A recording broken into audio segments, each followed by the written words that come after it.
ஆளும் கட்சிக்கு சரியான இடித்துரைப்பாளராக எதிர்க்கட்சி செயல்பட்டிருக்கிறதா? களத்தில் ஆளும் கட்சிக்கு இணையாக மக்கள் பணியாற்றி இருக்கிறதா? சரியான அழுத்த காரணியாக எதிர்க்கட்சியாக திமுக களத்தில் செயல்பட்டு இருக்கிறதா?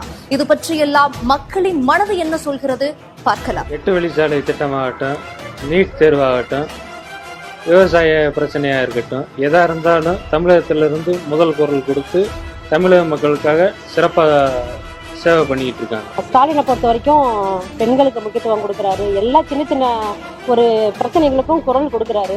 நிறைய அவமானப்பட்டிருக்காரு, அசிங்கப்பட்டிருக்காரு. மக்களுக்காக நிறைய சேவை செய்யணும்னு நினைக்கிறாரு. அவருக்கு ஒரு வாய்ப்பு கொடுத்தா கண்டிப்பாக அவர் நல்லது பண்ணுவார்.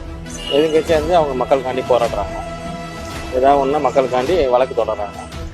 மழை இந்த மாதிரி வெள்ளம் இந்த நிவாரணத்தில் முன்னாடியே வந்து நிவாரண பொருட்கள்லாம் தராங்க. கொரோனா நேரத்தில் நல்லா நிவாரண பொருட்கள்லாம் நல்லா எல்லா மக்கள்கிட்ட சென்றடைந்து ஆளுநர் வந்து ஒரு தண்ணி இல்லாத ஊருன்னுவாங்க, பொண்ணே கொடுக்க மாட்டாங்க.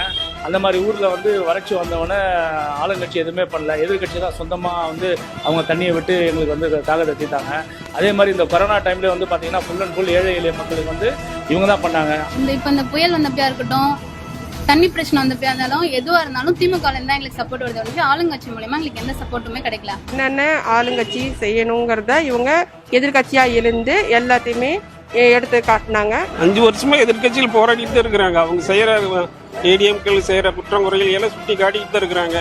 கொரோனா சமயத்துல வந்து ஆளுங்கட்சியை விட திமுக காரங்க வந்து நிறைய சலுகைகள் செஞ்சிருக்காங்க. மக்களுக்கு நிறைய உதவிகள் செஞ்சிருக்காங்க. நிவாரண நிதிகள் வந்து அவங்க நிறைய உதவிகள் செஞ்சிருக்காங்க.